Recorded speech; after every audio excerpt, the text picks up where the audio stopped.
Hi friends, you're on the Insecurity project again with Jamin. My guest today is Isiah McKimmie.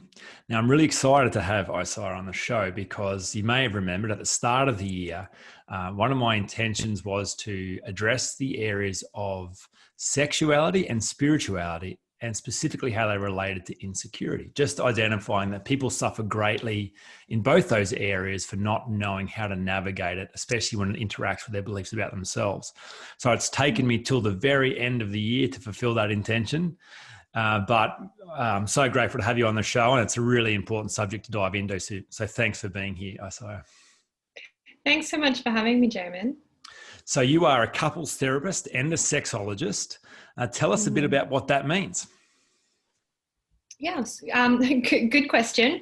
So my work really started in the area of sexuality. I was really interested in how sexuality can be a little bit of a key to personal growth and the impact that it can have on relationships when everything isn't functioning the way it should.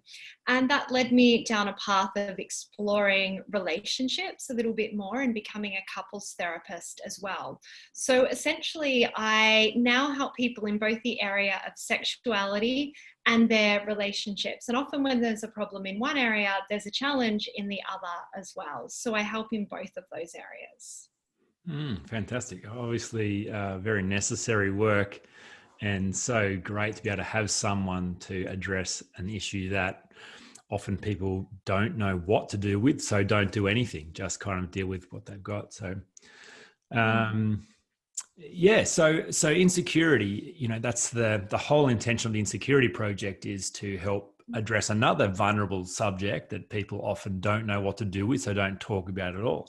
So I'm really interested in chatting to you today about the interplay between insecurity and sexuality, and how a person's beliefs about themselves really impacts what happens in the bedroom and what happens, how they view their own sexuality. So what can you tell us about your observations around what happens with insecurity in terms of sexuality? Yeah, good question, and one that I'm pretty personally familiar with. Okay. I think a lot of us have, insecurity, and particularly in the area of sexuality. I know when I think of kind of security and insecurity, and particularly around sex, I often think of kind of confidence and competence as well. And we're generally not taught a lot of competence in the area of sexuality or relationships. We're kind of left to just figure it out on our own. That often means kind of fumbling around in the dark, hoping we've got it right. But there's so little really open and honest conversation about sex and what it means and how it actually goes. And certainly we don't get a lot of education around it growing up. So often we're really kind of lacking a competence around sex and our relationships as well, how we should communicate about things, what actually makes a relationship really strong and happy. And so for me, that can affect our security, and we can be secure in a whole lot of other areas and not in the area of sexuality. For me personally, feeling kind of insecure about myself and my body was a very, very familiar theme to me growing up and into my 20s. I didn't feel great about my body. I didn't feel very confident within myself. And the way that translated into the area of sexuality for me was not really liking people seeing me naked. Obviously really hard to have great sex if you don't actually want someone to see you naked. And it also meant that I didn't really ask for what I wanted during sex. I was afraid to say when I liked something because I was afraid I would be judged. I was afraid to ask something because, again, I didn't want to be judged and I didn't want to upset the other person. Gosh, what if they think they're not doing a good enough job? So it was all this kind of silent kind of affair, really, and it was okay. But as I learned to feel more secure in myself, in my body, in speaking up and asking for what I wanted. As I started to let go of some of my old beliefs around sexuality and realize that it's a really normal part of human experience and it's okay to enjoy it and it's okay to want to explore it, I was able to then speak up, have more pleasure in my sex life and have more intimacy in my relationships as a result. Yeah, wonderful. And I think, as with other areas of insecurity, fear unexamined just grows. And especially when it's unspoken fear, so you never even identify exactly what it is you're afraid of, it becomes a monster and can consume you. So I imagine some of the hang-ups people must have in terms of their sexuality, just for lack of observing those things, for lack of framing them and exploring them. It probably comes out in some really awkward ways, some ugly ways, some very dysfunctional ways. And so what do you know, when people come with, years that they've never even explored this stuff, it's just been taboo, it's been too big. What's the way into the conversation, do you think? Look, gently is the way that I would approach it.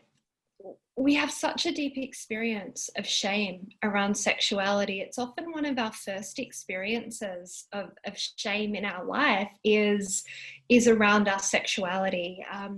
The way we move baby's or Han's child away from their genitals, the way we look away when they might be pleasuring themselves or just kind of exploring that part of their body. It's a really natural thing for children to do, but it gets socialized out of us very early. And so we have a deep experience of shame that often goes with that. And that gets reinforced by sexuality not being spoken about openly.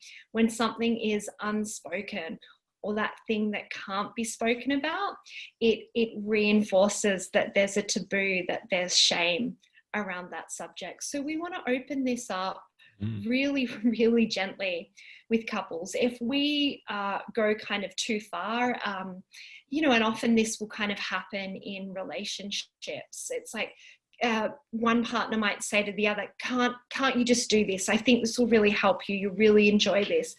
They stretch themselves beyond what feels comfortable with them. And again, it actually reinforces the shame for them. So when we're opening this up, we want to do it gently and with a whole lot of understanding and compassion that this is a really difficult area for us to talk about and for us to start to step into. So for me, I would say that's the first thing, to understand that and to go really gently. In terms of starting to talk about this a little bit more with your partner, one of the places that I recommend people start, and it can be so helpful for us to do this on our own as well, is to start to examine what were the messages that we received about sex in our family growing up. What were the messages we got about sex from our religion, our broader community? Because when we start to examine those messages, either explicit or implied, we start to realize why we might be so kind of tied up and shy or embarrassed in this area. That's so good. I'm curious around what happens if sexuality gets suppressed due to insecurity, how it might be compensated for, or do you notice patterning around, what happens if a person has an area of shame and they don't have the conversations? Obviously, it doesn't just impact their sex life. It's a deeply human aspect of life. So have you noticed some of the side effects or some of the compensations that happen when someone's sexuality has been kind of blocked or suppressed or not spoken about? Yeah. So I want to use a couple of examples around this.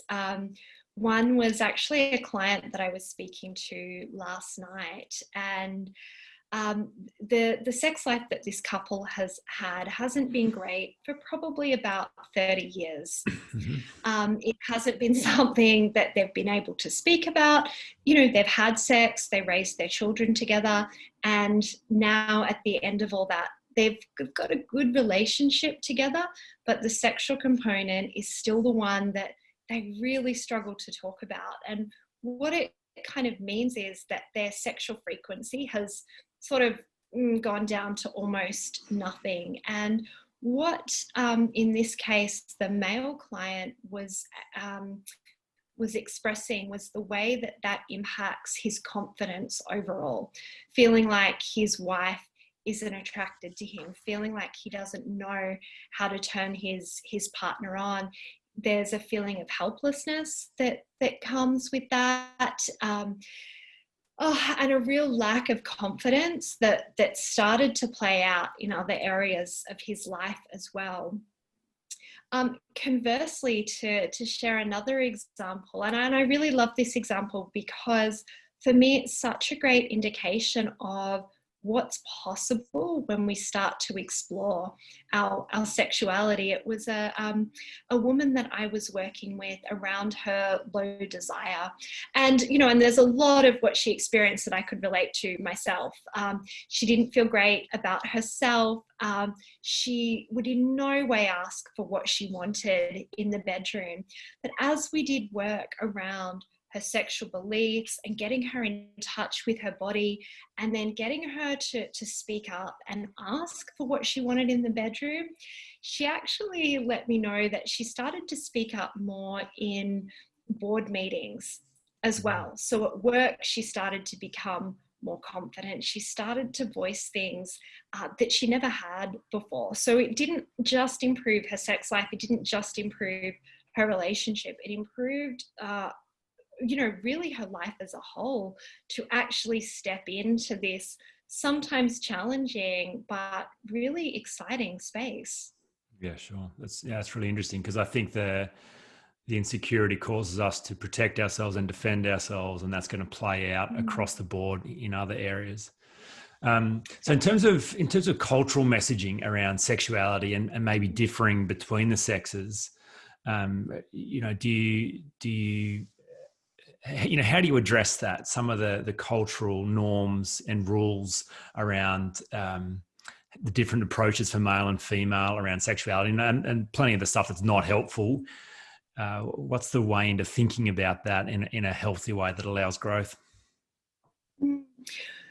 For me, awareness is really that first step, and so much of this is kind of assumed and implied. But when we start examining, what are those messages? What was I taught as a man? What was I taught as a woman? How was that different? And are they the beliefs that I really want to hold on to? That then becomes the gateway, I think, to starting to challenge what we were taught around this. Great. Do you think there are different challenges for male and female, or do you think the challenge is the same?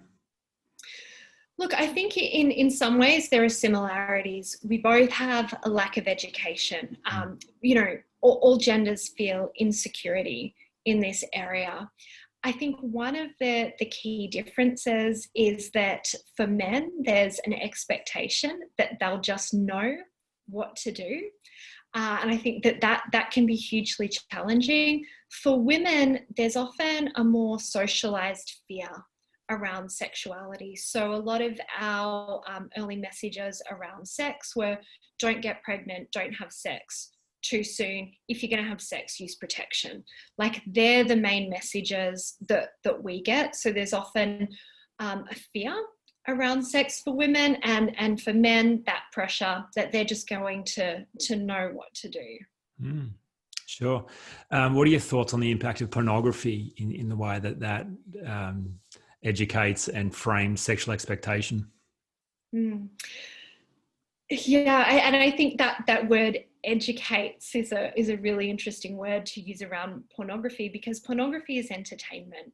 And unfortunately, with the lack of education that we get around sexuality, pornography has become our education, and that's really not what it's intended to be.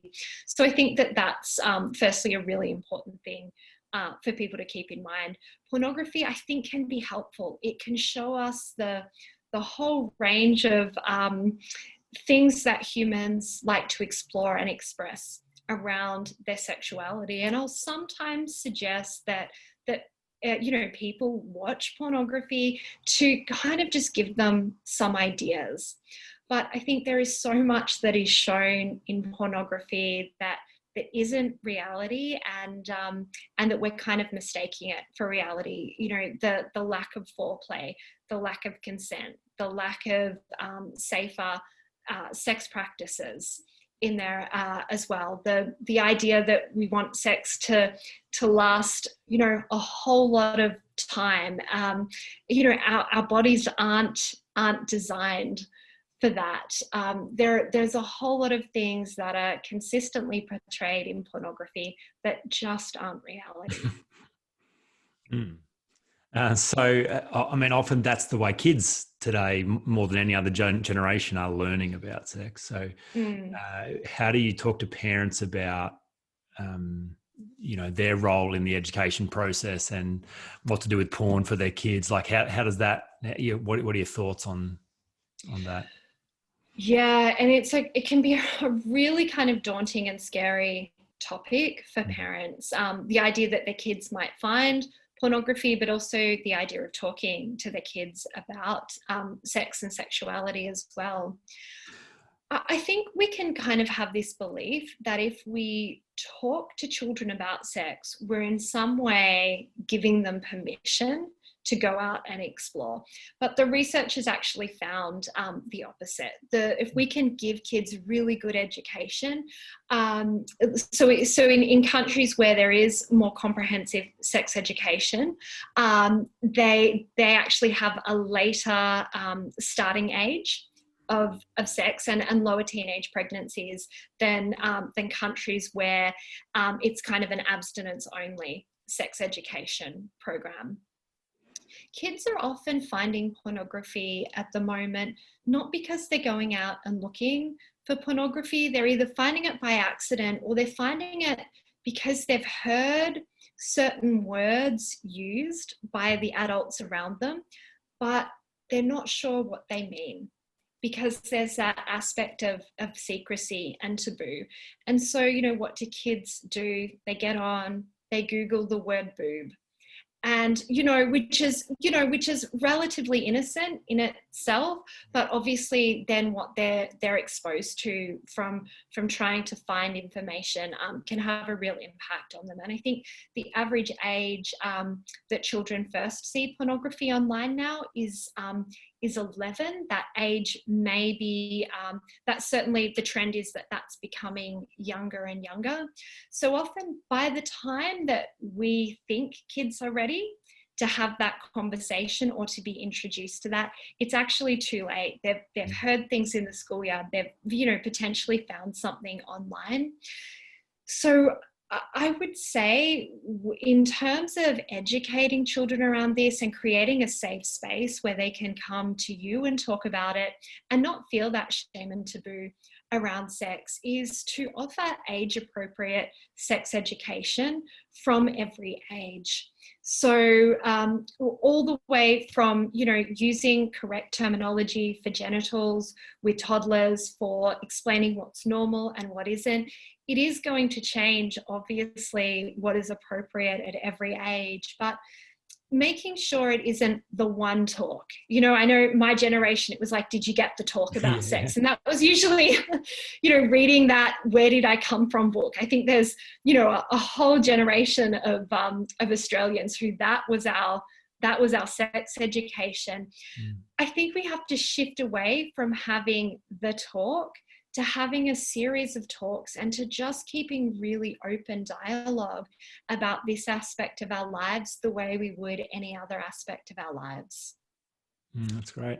And just coming back to something that you started with, that sexuality is actually a way into personal development, so rather than the other way around. So talk to us about some of the joy of really having a fulfilling sex life and an authentic sexuality that feels right for you. Tell us about what that opens up and the joy of that experience.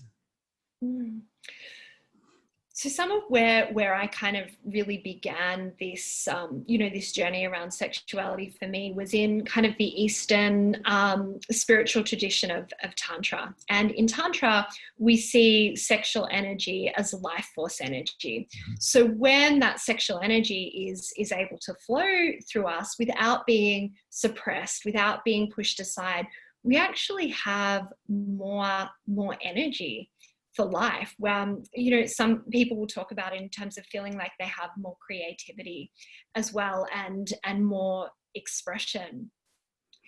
I think by exploring our sexuality, we're often challenging a lot of norms that have been given to us, and so we're often kind of less inhibited in general, where we're more easily able to explore.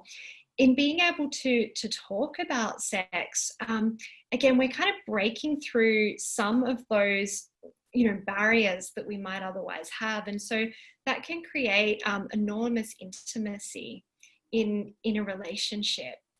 In a real physical sense, sex obviously helps us release so many hormones and endorphins that can elevate our mood, that help us feel closer and more connected to someone. And I think, for all of us, we kind of know that feeling of just kind of standing a little bit taller when we are having great sex, where we haven't felt like we've had to hold ourselves back in that area, or that there's something wrong with us in that area. And that does lead to enormous joy and intimacy and pleasure, and an energy that can then, spill over to so many other areas of our lives. That's fantastic. So many questions. This is wonderful. Thank you for your wisdom here. I do want to touch on abuse, sexual abuse, because of the prevalence of that in today's world too. So no doubt part of the barrier to a healthy sexuality has been, really painful experiences people have had at the hands of others. What are your thoughts about the way to find freedom if that's been, the experience you've had? Yeah. What I want to start by saying around that is that it's possible. So even people who have had really traumatic experiences around this, it actually is possible to heal the trauma that has been experienced, and then go on to actually have that again be a joyful part of your life. I would say, similar to kind of what I said earlier around doing it gently. And for people who have experienced sexual trauma, to get support to work through it. And if you're the partner of someone who's experienced sexual trauma, to get your own support as well, because you are going to need to navigate your sex life slightly differently, especially as someone is healing from this. And I think so as a partner, it can sometimes be a little bit confusing and frustrating. So if you can get your own support and a more understanding of what your partner's going through, you can be there in support. And if you are the person who's experienced sexual trauma, reach out and get help. See a trauma-informed therapist, because the healing around that really, really is possible. And what we know around trauma is that support makes an enormous difference to that. So the more support you can get, the better you're equipping yourself for change and healing. Yeah, well, I agree. I think the healing, it is not just a fairy tale. It is possible. I think that is the wonder of being the human being. If you break your arm, and that arm is held in a cast, your body knows how to organize itself to replace damaged cells and create new ones. And that bone is stronger when it's healed than before it was broken, which, if our body can heal itself physically, it can definitely heal itself mentally and emotionally, psychologically. So beautiful to hear that message that it's possible, because I think there's a fear that you just kind of, we're damaged, you just manage, you get by as best you can, can't change the past, it is what it is. But I'm convinced there's so much more on offer. And I mean, so much around insecurity is developed based on the moments of pain and impact, that it's not the things that happen, it's the story that you told yourself about why it happened and what it meant about you. That's the stuff that really gets inside you, and that's definitely able to be changed. Okay, well, I mean, that's the questions that I've had. It's been such a useful conversation, and I'm sure many people will find this greatly valuable, just to take a breath and go, oh, thank goodness we can actually talk about this.